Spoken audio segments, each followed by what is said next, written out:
సంవత్సరాల తరబడి ఎన్ని మందులు వాడినా మీ మోకాల నొప్పులు తగ్గట్లేదా? ప్రాణ పెయిన్ క్లినిక్ లో అత్యాధునిక చికిత్స. హాయ్ హలో నమస్తే, వెల్కమ్ టు సుమన్ టీవీ. ప్రస్తుతం మనతో ఉన్నారు బిజినెస్ అనలిస్ట్ నందూరి రవికుమార్ గారు. సార్తో మాట్లాడదాం. నమస్తే సార్. నమస్తే నవీన, బాగున్నామా? ఫైన్ సార్, మీరు ఎలా ఉన్నారు? Fine, fantastic. Sir, gold prices మనం ప్రీవియస్ వీడియోలో కూడా మాట్లాడుకున్నాము. ధరలు అయితే అలానే ఉన్నాయి, ఏమాత్రం తగ్గలేదు. ఎట్టకేలకి 70+ లోనే ఉంది గోల్డ్. చూసుకుంటే 1,00,000 వరకు వెళ్ళిపోయే పరిస్థితులు అయితే కనిపిస్తున్నాయి. మరి ప్రైసెస్ అనేవి ఎందుకు పెరుగుతున్నాయి అంటే కొన్ని సర్టెన్ రీజన్స్ అయితే ఉన్నాయి సార్. ఇప్పుడు మనకి ఇజ్రాయెల్ ఇరాన్ యుద్ధం కూడా జరుగుతుంది కదా, అది కూడా ఒక కారణం అని చెప్పొచ్చా అంటే ఏం చెప్తారు సార్? Very good, excellent. ఎందుకంటే ఇది ప్రతి వాళ్ళ మనసులో ఇదే సందేశం. రియల్ ఎస్టేట్ ఎలా అయితే వేరియస్ ఫ్యాక్టర్స్ మీద ప్రభావితం అయ్యి పరుగుడు పెడుతుందో, స్టాక్ మార్కెట్ ఎలా అయితే కంపెనీల యొక్క పర్ఫార్మెన్స్ మీద బేస్ అయ్యి పరుగుడు పెడుతుందో, గోల్డ్ కూడా ఇండియాలో అయితే ఓన్లీ ఒక ఆభరణాలుగా మనం ఆలోచిస్తాం గోల్డ్. కానీ విదేశాల్లో అండ్ మోస్ట్ ఆఫ్ ది కంట్రీస్లో గోల్డ్ అనేది ఒక ఇన్వెస్ట్మెంట్ ఆప్షన్. వాళ్ళంతా కూడా బార్స్లో పెడతారు, వాళ్ళంతా టన్స్లో పెడతారు, కేజీస్లో కొంటారు. మన లాస్ట్ టైం ఒక వీడియోలో చెప్పుకున్నాం, రిజర్వ్ బ్యాంక్ ఆఫ్ ఇండియా ఉంటుంది కదా, ఇండియాలో రిజర్వ్ బ్యాంక్ ఆఫ్ ఇండియా ఉంటుంది. డాలర్ రిజర్వ్స్ కంటే కూడా గోల్డ్ రిజర్వ్స్ ఉండాలి.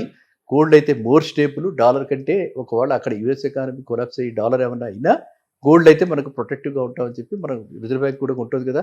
సేమ్ వే మన చైనా కూడా సెంట్రల్ బ్యాంక్ ఉంటుందని అనుకున్నాము, పీపుల్ రిపబ్లిక్ ఆఫ్ చైనా. అదే విధంగా ఇప్పుడు ప్రస్తుతం ఏమిటంటే ఈ టెన్షన్ పెరిగిపోయింది.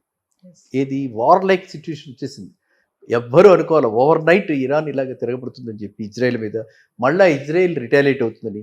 మళ్ళీ ఇప్పుడు ఎనీ టైం ఏ అర్ధరాత్రి ఏమొస్తుందో తెలియదు. పొద్దున్న లేవగానే ఏమిటి అని సమాచారం చూసుకోవాల్సి వస్తుంది. మరి టైం జోన్ బట్టి కదా ఇంతమంది ప్రాణాలు కోల్పోతున్నారు. సో ఈ టెన్షన్స్ ఎస్కలేట్ అవుతున్నాయి. ఈ ఎస్కలేటెడ్ టెన్షన్స్ తోటి జనాల్లో ఎప్పుడు ఉన్న వారు వచ్చేస్తుందేమో, ఇది వారి కింద అంటే థర్డ్ వరల్డ్ వారి కింద ఇది పెరిగిపోతుందేమో, అంటే ఈ విధంగానే కొనసాగుతుందేమో అని కూడా జనాలు ఎక్కువగా చైనీస్ అయితే చాలామంది ఇండివిజువల్స్ కూడా గోల్డ్లో ఇన్వెస్ట్ చేయడం జరుగుతుంది. అది నెంబర్ 1. నెంబర్ 2, ఇప్పుడు మనం చూస్తే ఈ వారి యొక్క ఎఫెక్ట్ ఏ విధంగా ఉండబోతుంది అని చూస్తే క్రూడ్ ఆయిల్స్ మీద, వాటి మీద, రష్యన్ మన ఇంపోర్ట్స్ మీద అన్ని దేశాలకి ఆపేశారు కదా. ఆ విధంగా కనుక అవితే ఆల్టర్నేటివ్ ఏంటి, బెస్ట్ సేఫెస్ట్ ఇన్వెస్ట్మెంట్ ఏమిటి, ఏది ఎప్పటికీ పడదు, ఎప్పటికీ విలువైనదిగా ఉంటుంది అని ఆలోచిస్తే ఇటు నేషన్స్కి కానీ ఇటు ఇండివిజువల్స్కి కానీ ఇద్దరికి కూడా gold is the safest investment, safe haven't అనమాట.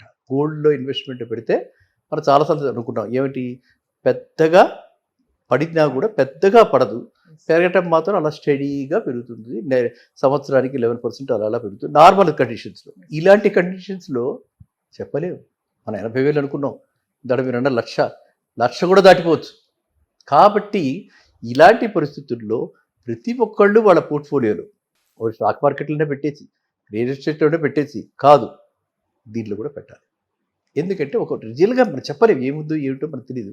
ఈ సంవత్సరం ఇంకా రాబోయే 2-3 ఏళ్లలో ఈ చాలామంది ఇలా రకరకాల ప్రిడిక్షన్స్ వస్తున్నాయి. ఏది ఈ జ్యోతిష్యులు కానీ లేకపోతే వాళ్ళు చదువుతున్న ఆస్ట్రానామికల్ పొజిషన్స్ని బట్టి వాళ్ళు రకరకాల ప్రిడిక్షన్స్ ఇస్తున్నారు. అలాంటిది కనుక ఒకవేళ అయితే గోల్డ్ 2,00,000 అయినా 1,50,000 అయినా మనం చెప్పలేం. కాబట్టి నా సలహా ఏంటంటే ప్రతి వాళ్ళు కూడా గోల్డ్ని యాజ్ ఏ ఇన్వెస్ట్మెంట్ ఆప్షన్, ఆర్నమెంటల్గా కొంతవరకు కొనేసుకుని ఉంటే ఇన్వెస్ట్మెంట్ ఆప్షన్గా ఒక నెల ఒక 5 గ్రాములు, ఒక 5 గ్రాములు, 10 గ్రాములు మన కెపాసిటీని బట్టి ఇప్పుడు ల్యాండ్స్లోను ఇప్పుడు వీటిల్లోనూ ఇన్వెస్ట్ చేయకుండా దీనిలో ఇన్వెస్ట్ చేయటం ఎప్పుడు కూడా ఉత్తమం. ఈ కండిషన్స్లో క్లారిటీ లేదు మనకి. క్లారిటీ వచ్చి ఇప్పుడు ఇరాన్ ఇజ్రాయెల్ మధ్యన జరుగుతున్నటువంటిది కనుక పూర్తిగా వెళ్ళిపోయింది, ఇంకా ఓకే అని మనం ఊపిరి పీల్చుకున్న రోజున మళ్ళీ మనం గోల్డ్ డిస్ఇన్వెస్ట్ చేసి మళ్ళీ usual stock market, real estate మార్కెట్కి వెళ్ళచ్చు. కానీ ఇప్పుడున్న పరిస్థితులు ఆందోళనకరమైన పరిస్థితులు. నాకు చాలామంది మన వ్యూవర్స్ కూడా చాలామంది అడగటం జరుగుతుంది అనమాట. అంటే ఏమిటి వారు ఎప్పుడు ఎండ్ అవుతుంది మనకు తెలియదు కదా, ఇరాన్ ఎప్పుడు సరెండర్ అవుతుంది మనం చెప్పలేం కదా, ప్రిడిక్షన్ ఇవ్వలేం కదా. సో అట్లాంటిది ఎప్పుడు మళ్ళీ రిటాలియేట్ అవుతుంది అది. ఎందుకంటే యూఎస్ అటువైపు పూర్తిగా అన్ని సపోర్ట్ ఇచ్చి అన్ని ఆర్మ్స్ ఇచ్చి వాళ్ళు ఇచ్చేస్తున్నారు. ఎవరో ఒకటి మధ్యలో మరి అది ఆ ఘనత ఈసారి మోడీ గారికి దక్కుతుంది, ఎవరికి దక్కుతుంది? ఎవరో ఒకళ్ళు ప్రపంచ లీడర్ ఒకళ్ళు అయితే ఒక శాంతిదూత బయలుదేరుతారు, ట్రై చేస్తారు, ట్రై చేయకుండా ఉండరు. సో ఖచ్చితంగా ఇది ఎప్పుడూ ఆగుతుంది. కానీ ఈ ఆగే లోపల ఈ అనిశ్చిత పరిస్థితుల్లో స్టేబుల్గా రిటర్న్స్ వచ్చేది, ఎప్పటికీ మనకి వాల్యూ ఉండేది నష్టం ఏమి ఉండదు gold investment. So we should invest in gold. So everybody should invest in gold. A type of investment చేయాలి గోల్డ్లో, ఫిజికలా, ఎలక్ట్రానిక్గా, మనం అవన్నీ మాట్లాడుకున్నాం. అది వాళ్ళ ఇష్టం. నా ఉద్దేశంలో ఏంటంటే ఫిజికల్ గోల్డ్ కంటే కూడా paper gold better, gold bonds are better. ఓకేనా? గోల్డ్ బాండ్స్, గోల్డ్ ఈటీఎఫ్లు అవి బెటర్ మనకి. సో ఎందుకంటే మనకి అల్టిమేట్గా కావాల్సింది ఏంటి, మనం పెట్టుకోవడానికి కాదు కదా, ఆర్నమెంటల్ గోల్డ్ మనం సజెస్ట్ చేయట్లేదు కదా, మనం సజెస్ట్ చేస్తుంది ఇన్వెస్ట్మెంట్ పర్పస్కి. ఇన్వెస్ట్మెంట్ పర్పస్కి సేఫ్గా అదే రిటర్న్స్ వస్తూ ఏ రిస్క్ లేదు. రిస్క్ అంటే ఏంటి, ఫిజికల్ గోల్డ్ అంటే రిస్క్ ఉంటుంది కదా, ఆ రిస్క్ లేదు. రైట్. నెంబర్ 2, మనకు ఆ దారి మీద వచ్చే రిటర్న్స్ గురించి మనం పెడుతున్నప్పుడు మనం ఈ కాగితం గోల్డ్ అయితే ఏమిటి, ఫిజికల్ గోల్డ్ అయితే ఏమిటి, తేడా ఏముంది, రెండింటిలో తేడా లేదు కదా. మూడోది, మనము ట్రేడ్ మార్కెట్లో, స్టాక్ మార్కెట్లో ట్రేడ్ చేసుకోగలిగినటువంటిది ఈటీఎఫ్, గోల్డ్ ఈటీఎఫ్లో పెట్టుకుంటే నష్టమేం లేదు కదా. టక్కుమని పెట్టగానే మనము అమ్మేసుకోవచ్చు, ఆ క్షణం అమ్మేసుకోవచ్చు.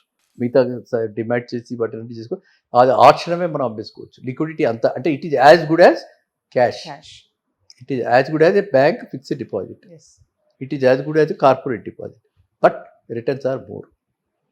అది అందువల్ల ఏంటంటే గోల్డ్ నా ఉద్దేశంలో, ఎందుకంటే ఇది వరకు ప్రీవియస్ వీడియోస్లో మనం ఇంతలా చెప్పుకోవాలి, 80,000 వరకే పెడుతుందేమో అనుకున్నాం. కానీ ఇప్పుడు ఈ మౌంటింగ్ ఎస్కలేటింగ్ టెన్షన్స్ వాళ్ళిద్దరి మధ్య జరుగుతున్నటువంటి ఈ కైండ్ ఆఫ్ వారు, దీన్ని బట్టి చూస్తే మాత్రము ఖచ్చితంగా కూడా 80,000 వెరీ షార్ట్లీ, వెరీ షార్ట్లీ, ఇప్పుడు ఎక్కడున్నా మనం ఏప్రిల్లో ఉన్నాం, బై సెప్టెంబర్ 80,000 టచ్ అయిపోవచ్చు. అది. సో ఇదివరకు ఫైనాన్షియల్ ఇయర్లో 80,000 అంటే ఇప్పుడు 6 నెలల ముందుకే వచ్చేస్తుంది. అంత వేగంగా దాని మీద మనం అంటే పరిగెడుతుంది. ఇది ఒకవైపు అయితే, ఇంకోవైపు లాస్ట్ టైం చెప్పుకున్నాం డిమాండ్ అండ్ సప్లై. ఇప్పుడు ఏమిటి, లేటెస్ట్ డేటా ప్రకారంగా సప్లై తగ్గింది. గోల్డ్ మైనింగ్ సప్లై తగ్గింది, కాస్ట్ ఆఫ్ ఆపరేషన్స్ పెరిగింది. ఇంకా లోపలికి తవ్వాల్సి వస్తుంది, కొత్తవైనా కనపట్ల. సో అలా తవ్వడానికి కాస్ట్ ఆఫ్ ఆపరేషన్స్ పెరిగింది. కాబట్టి గోల్డ్ ఎప్పుడైతే డిమాండ్ అన్నా పెరిగింది, సప్లై అన్నా తగ్గింది, ఆటోమేటిక్గా రేట్స్ పైకి వెళ్తాయి. సో అది ఇంకొక అన్ని రకాలుగా ఏ యాంగిల్లో చూసినా కూడా ఇదంతా కూడా స్వర్ణయుగం. ఇది బంగారానికే ఇప్పుడు అంతా కూడా విలువ అనమాట. అలా. ఓకే సార్, ఒక క్వశ్చన్ చెప్పండి. ఇప్పుడు ప్రపంచంలో చూసుకుంటే ఆర్థిక వ్యవస్థ ఒక కారణం అనుకుంటే ఈ రేట్లు పెరగడానికి, మరి ఈ ఒత్తిడికి గురవుతుంది కదా సార్, ఇది కూడా ఒక కారణం అని చెప్పుకోవచ్చు. అంటే రేట్లు ఇలా పెరుగుతాయా ప్రెషర్కి లోనైనప్పుడు? కరెక్ట్. అది కూడా ఒక ఇంపార్టెంట్. అంటే ఇవన్నీ కూడా మనం ఏది దేనికి కంట్రిబ్యూట్ చేస్తుంది, దీనివల్ల ఇంత వస్తుంది, దానివల్ల ఇంత వస్తుంది అని మనం చెప్పలేం. ఇన్ని ఫ్యాక్టర్స్ కన్వర్జ్ అయ్యి ఇన్ని కారణాలు ఉంటాయి. ఈ ఇన్ని కారణాలు కన్వర్జెన్స్ వల్ల నేను ఒకప్పుడు మీతో అన్న ఆషాఢ మాసంలో కూడా తగ్గుతుందో లేదో నాకే ఏర్పడ కాదు. అంటే ఓకే, ఆషాఢ మాసంలో ఏవో ఆఫర్స్ ఉంటాయి, ఆర్నమెంటల్ గోల్డ్ వాడకి ఓకే. కానీ మిగతా ఈ విధంగా చూస్తే మాత్రము, అంటే వరల్డ్ ఓవర్ అన్ని నేషన్స్ అందరూ ఎలాగ చేస్తున్నారు, ఎందుకు చేస్తున్నారు చూస్తే మాత్రము ఖచ్చితంగా గోల్డ్ గోల్డ్ రేస్ ఇప్పుడే ఆగేలా కనిపించట్లేదు. డెఫినెట్గా ఇది మనం తీరాన్ని దాటినట్టుగా ₹1,00,000 మీరు పదే ఎంత దాచాయో తెలియదు, లక్ష కాబట్టి మీ కోరిక 1,00,000 ఈసారి తీరం దాటేలాగా ఉంది. 1,00,000 అయితే మనం ఆ లక్ష్యాన్ని ఛేదించేలా ఉన్నాం. సో మనం ప్రీవియస్ వీడియో చెప్పుకున్నట్టు సార్ 2030 కల్లా మనం 1 kg గోల్డ్ పెట్టుకుంటే జెట్ ప్లేన్ కొనేసుకోవచ్చు. Correct, you remember it. Very good. చెప్పింది అంచనా ప్రకారం చూస్తే. Thank you sir. Thank you. Suman టీవీలో మీ పర్సనల్ అండ్ బిజినెస్ ప్రమోషన్స్ కోసం కింది నెంబర్కి కాంటాక్ట్ చేయండి.